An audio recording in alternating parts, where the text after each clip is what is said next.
Hi, good morning. It's a funny thing as you wake up and you get into the scriptures and look through the Old Testament where Pat and I are. It seems that the presence of God is so mighty at times because of all of history and what people have gone through to get where we are today. And I just had this feeling the Holy Spirit's influence as far as my thoughts today and what I would like to share with you. And some of them are just snapshots and they're not long stories, but they are as important as a long dialogue story.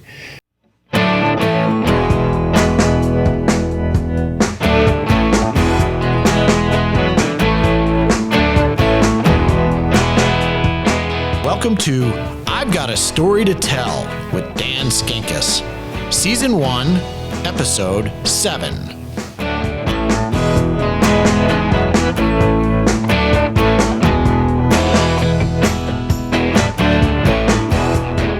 So what I like to start sharing, it's sort of funny and humorous how God works. We have faith, but we always want more faith. Faith is something where we're in the training camp of faith as we walk through life. And He is the provider of circumstance to bring that to fruition, I've learned. And so I like to talk about my buddy Woody. I could see him right now, and I'm sort of smiling at looking at Woody. Little short guy, worked as a stagehand in Las Vegas basically all his life. He was in the big shows, but for some reason he felt led to go with his wife, and he truly wasn't a strong believer, but he had that mustard seed of faith. So he would follow his wife around as we would be feeding the homeless and all the other functions.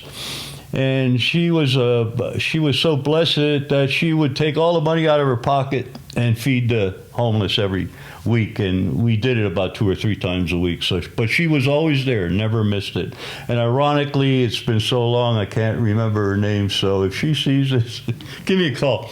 Anyway, awesome people, just awesome, dedicated people to Jesus. Although Woody had a little flaw, and he always used to grumble because she would buy $80, $90 worth of food, and we would go down on Main Street at the Salvation Army and feed people.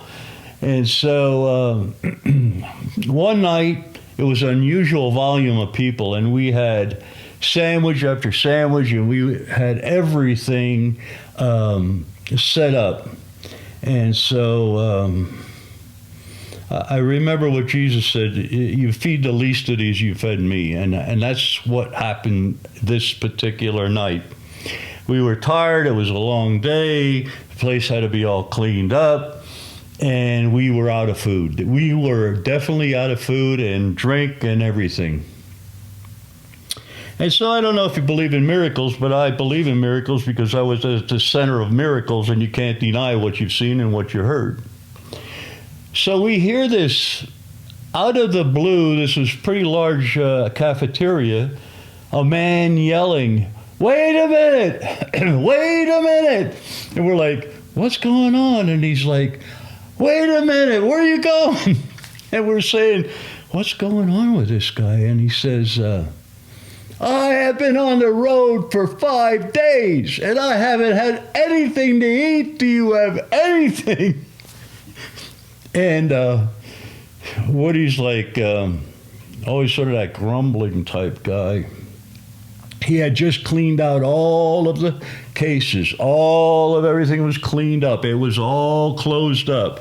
And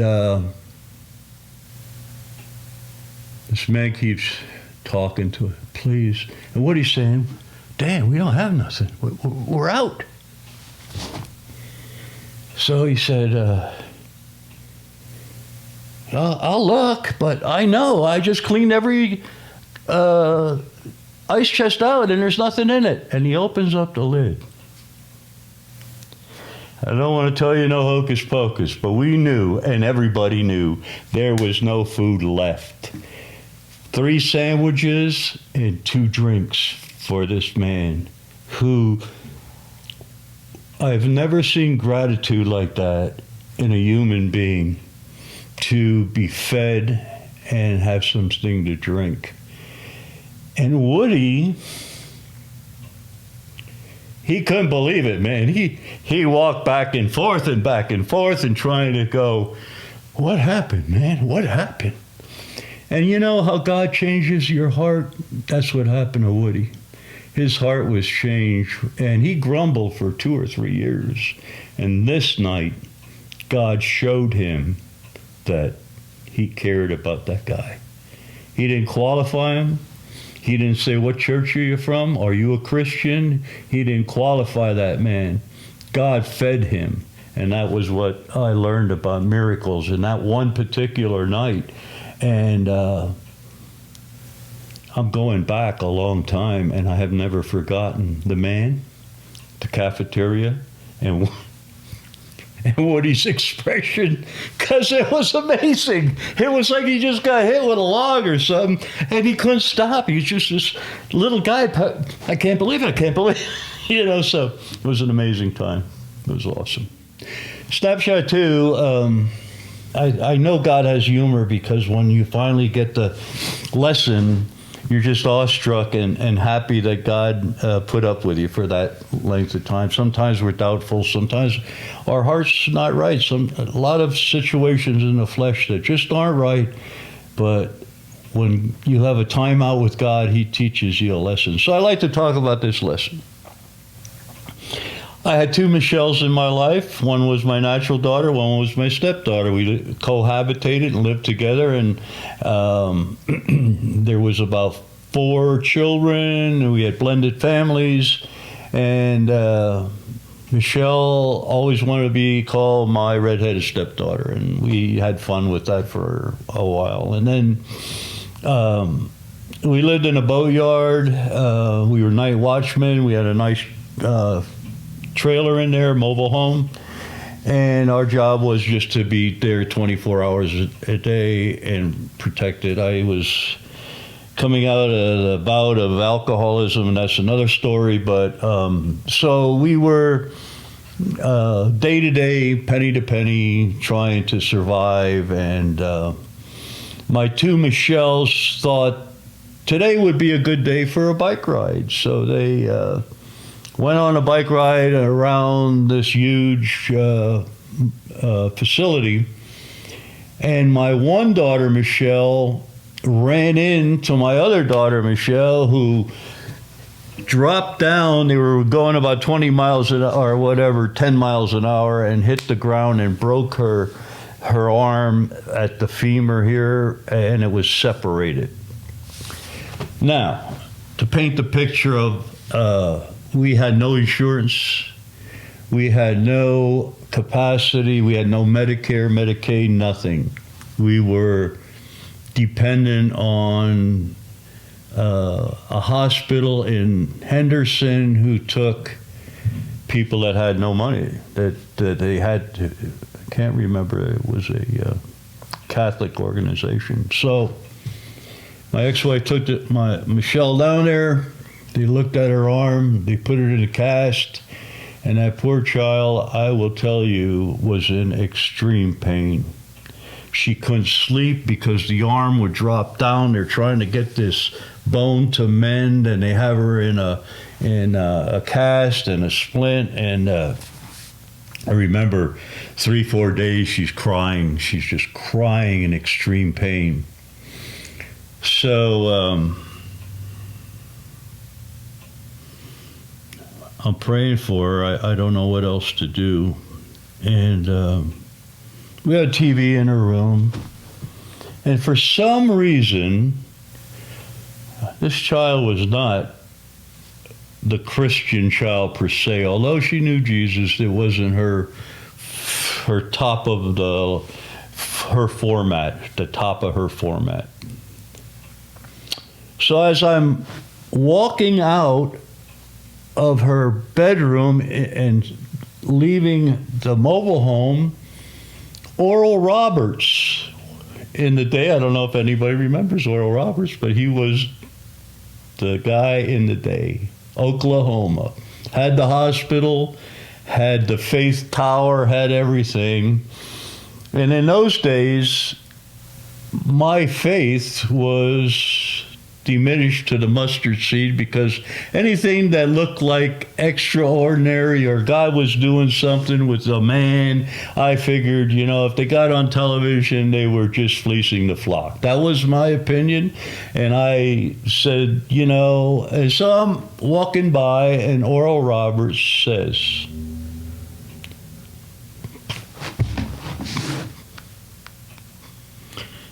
excuse me, this is really hard. Because of disbelief, when belief comes, you'll never forget it.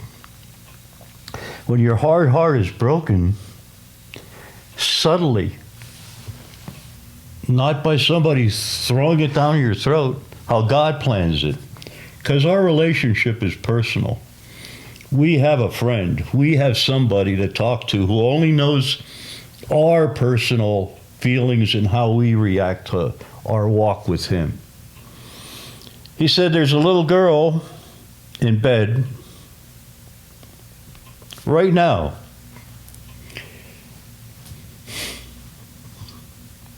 Fell off a bike, broke her femur. But tomorrow, when she goes to the doctor, he's going to say these words, "Oh my God, I don't believe it. It's healed." I thought, forget it, man. You guys just have a bunch of people with broken femurs and you can say anything you want to say. So my heart was that dark against healing and miracles. So I shined it and said the next day, yeah, just take her to the doctor.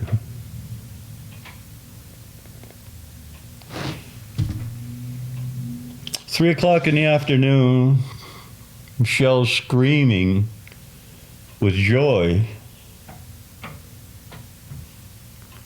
She says, "Remember Oral Roberts?" I said, "Yeah." You'll never believe it. That doctor said these exact words he said, that my arm's healed. It is healed. I know it's healed. She still had a splint, still had it, but it's healed. And that's what the doctor said. Oh my God, I don't believe it's healed. So you could take it for what it's worth. I don't know where your heart's right now with healing and miracles, but I've been there in the center of God's healing, and there's no way I'll ever deny it.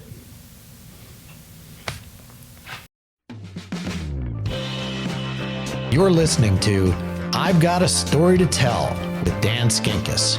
We'll be right back after these brief messages.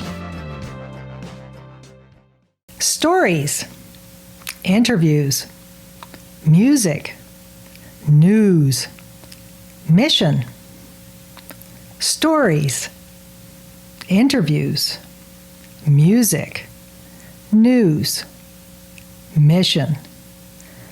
Stories, interviews, music, news, mission. Aunt Betty's studio is producing stories, interviews, music, news, and mission messages. It is a new and exciting avenue for opening the gospel to Carson City and beyond. For all creative types, there are opportunities to get their projects out to the world. For all technical types, there are prospects for learning new skills and gear. For students, it solves the logistical issue of how to get community service hours. There is something for everyone. Aunt Betty's Studio is a ministry of First Presbyterian Church, Carson City. Stories, interviews, music, news, mission. You get it all from Aunt Betty's Studio. For many people, the pandemic has been a time of resetting, reevaluating where they live, how they live, and where their lives are headed. It has been a challenge emotionally, physically, and spiritually. Many are asking questions about how to understand what has happened, what it means, and what they should do now. If that sounds familiar and you would like to be a part of a community that has a message of hope, we invite you to check out First Presbyterian Church, Carson City. Our mission is to open the gospel to Carson City and beyond, and we would like to walk with you as you explore God's message of love in Jesus Christ. We are not perfect people. We are people who have good news to share with a world desperately in need of hope. Join us in person or via live stream on this YouTube channel each Sunday at 10 a.m.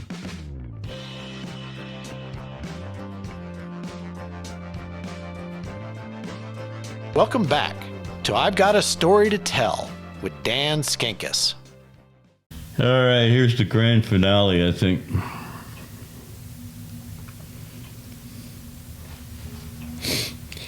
Okay, there's a scripture in the Bible, Matthew and Mark, about Jared, who is a ruler in Israel, but with a bunch of other guys and he had a little daughter who got sick. And so God directed me to that story because I love that story, but how simple it was and how God wasn't on time. As man perceives God, he wasn't on time. He was late. He was late another time, too, when they rolled at Lazarus. He was late. He's never late. He's always on time, his time, not our time. So, I was thinking about the dynamics of that.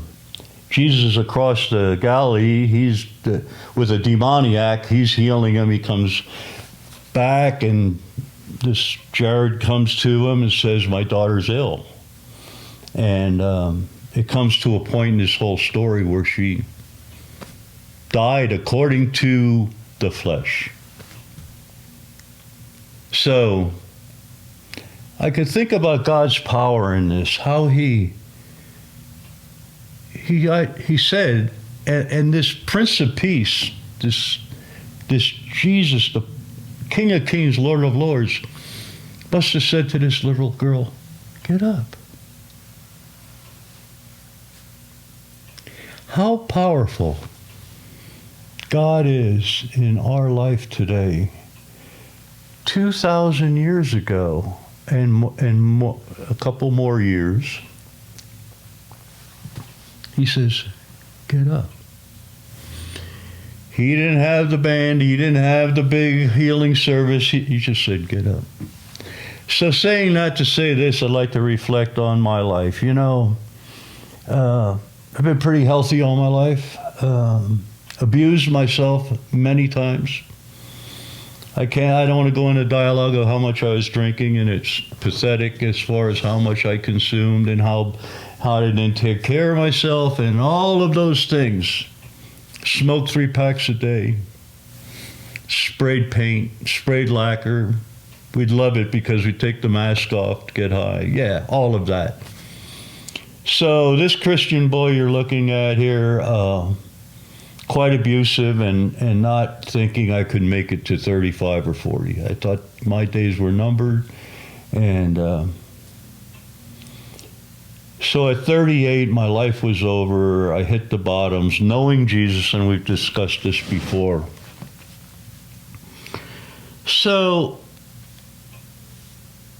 you know, you never think, as my life progressed and I cleaned it up, I'm in hospitals and I'm praying for my brothers and sisters. And you know, you see somebody laying there, one of these saints that you know that, man, you want to pray the best prayer you could pray.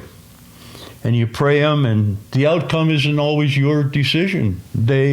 God takes them home, God heals them. It's just, you know, and you wonder and quandary about all of that as you do it over the years. How does this work, Lord? You know, people love this person. They're young. They're only 25, and you're taking them home. You're giving them the ultimate healing. How healed can you be but be with Jesus. How much more can you be healed in this life? So it's my turn, and not knowing it, let me explain how it's my turn to be laying there and getting prayed for. Went up to Zephyr Point with people of this church. Me and Bob Stroh, we were partnered up, and we started spraying panels with the airless, and we had all these 20, 38 panels stacked, and it's hot. It's hot. And there's no water, but, you know, with my impulsive life that I live, I said, I don't need no water. I'm spraying these panels, and Bob and I are flipping panels, and we're setting them up, and I'm okay. And I'm thinking, you know, I got to preach tomorrow. There was a little get together, and I was going to preach in the morning. And so the day's over. I'm still feeling pretty good, and Pat and I go to our room and take a shower, and all of a sudden something's going on, man.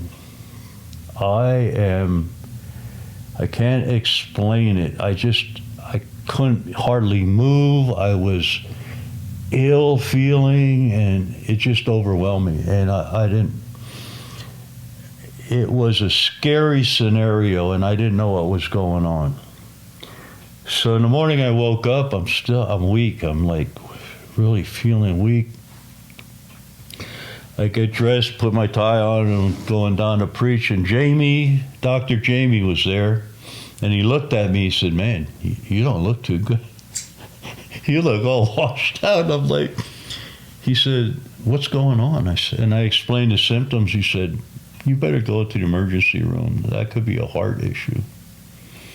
And so I'm thinking, oh man, I don't want to go to no emergency room. I hate those places. And I went on and on. I want to go. And so we got home, and it's important that you understand what I did. So we had our baggage. We had all of that in the room. I carried it down into the car thinking, I'm in good, dusty road. Had these black shoes on, as a matter of fact. And got in the car, drove all the way down the hill to Carson City, unloaded the car, got everything in the house, and I'm feeling a little weak. And so I said to Patty, I don't know, man. I don't know whether I should go to... She said, maybe you should go. So I went to the emergency room, thinking, you know, like we always think, the positive part, yeah, it'll check me out, some kind of stuff, nothing bad at all. So the emergency room, they take the blood test, they do this, they do that, they do this. And I remember the cardiologist coming in, he said, I think you had a heart attack. I'm like, what? I had no pain. No, he said, the enzymes are showing that something happened, something occurred. We don't know if it was, we know that it didn't hurt the heart muscle, but we know that you had a heart attack. I said, well, okay, can I go home? He said, yeah, you could go home. He said, but I thought you were talking about to your wife, you wanted to continue your ministry life and blah, blah, blah. And I said, yeah, he said, you better get tested. He said, you better get some tests tomorrow at the cath lab. And I'm like, cath lab, what's that? Oh, they run and we'll see if we can get some stents in you, you know? So here's the miracle. So so my foot's up like this on the bed. And I look down, and there's a cross. There's a cross. No, it's not just a dumb looking, in the dust, on my shoe, there is a cross, like, you know those abstract crosses that you paint? They're not just a perfect cross. And I'm looking at my shoe going, I don't believe this. A cross? I guess I'm getting ready to see Jesus, because this is crazy. I'm never telling anybody about this cross because they think I'm some kind of weirded out Christian guy and is going to tell a story. No, there's a cross there, without a doubt. It was there. So, cath lab time the next day. They wheel me into this place that looks like Star Wars. It's like all these cameras, and it's like low quarters, and it's like and these things come down, and they had me on the Twilight thing, and I'm thinking like, this is the craziest thing. And there's like, I remember this one little short Polynesian woman, and there was two other ones around my operating table. Now, I don't know if this is abstract, but they were saying,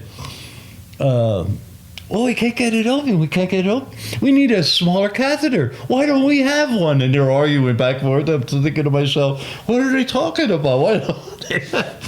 So I thought it was 20 minutes. I was in there 2.5 hours. They were taking pictures and they're running up the wires, and so it's all over. And I'm thanking God, Lord, I got through that.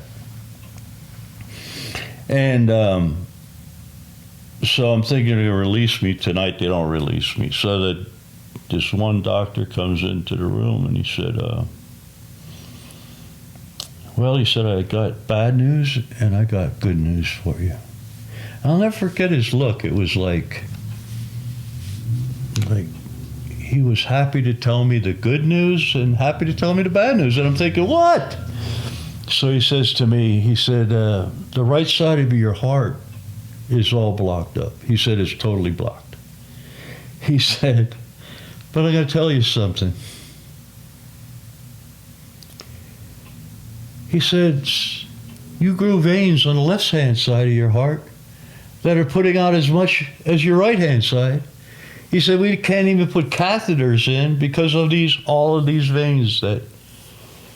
And he looked at me, and I'll never forget this, because this was the Lord telling me through this man. He said, I'm going to tell you something. Very few people get what you got.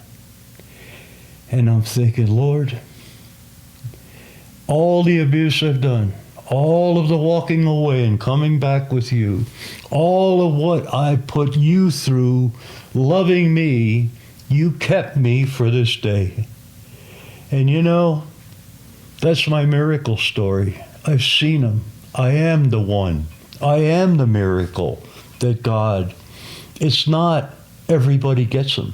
And this is a daily thing that people with a heart problem get this. Very few, he said. And I've talked to people since then, my cardiologist, and they did tests, and they said my heart puts out more blood with the blockage than a normal person that's unblocked. So I have no pain, I have nothing. I take very little medication, and I just want to give God the glory, because this isn't a Dan story at all. The older I get, the more overwhelmed I am as God's love. Forgetting all of the discipline that he puts us through to get where we're going, to show us his love. That's what we go through to get to his love. And so I want to encourage anybody out there that maybe is down and has physical, mental, any problem in your life, even without turning to God, he's there for us. It says in the word that he knows every sparrow that falls and every hair that's on our head. What a God we serve. Or, without the Christianese, we are so blessed to have this God in our life that loves us just as we are. We don't have to be a scholar. We don't have to be, just as we are. And that's how I feel today. I'm loved just as I am, and that's good enough for Dan, because that love is unbelievable. You're listening to I've Got a Story to Tell with Dan Skinkis. We'll be right back after these brief messages. Do you look forward each week to to the midweek announcement blooper reel. Did I already say that? Can you see the fun we have creating content for worship in Aunt Betty's studio? Because let's face it, these announcements are nothing if not entertaining. Are you able to laugh at yourself?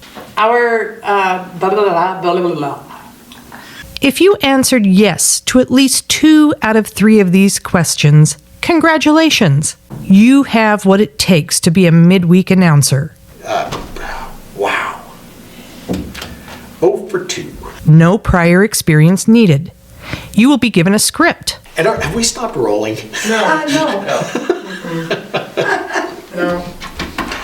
Multiple takes due to mistakes are encouraged. Take 3. This is the most fun you can have as we open the gospel to Carson City and beyond.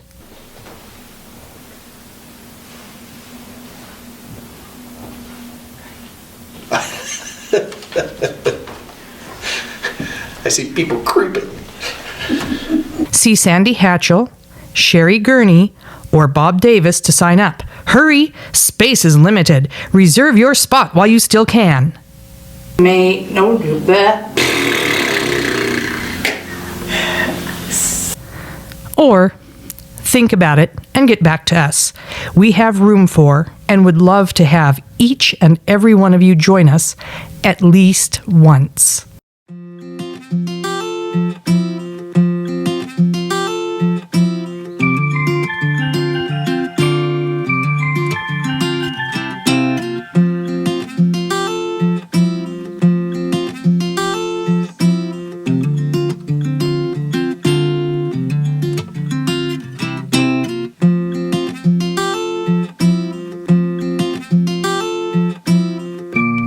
This quiet moment is just a reminder to take time to remember who you are and whose you are. God loves you so very much.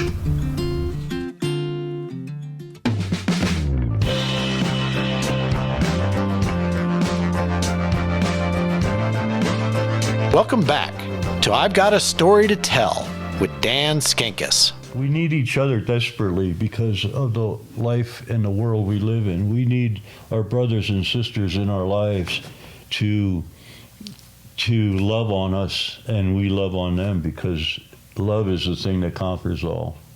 And so my lessons in my life are still in the learning curve, and I thank God for it. I've Got a Story to Tell is a podcast of PresbyPod, a production of Aunt Betty's Studio, a ministry of First Presbyterian Church, Carson City.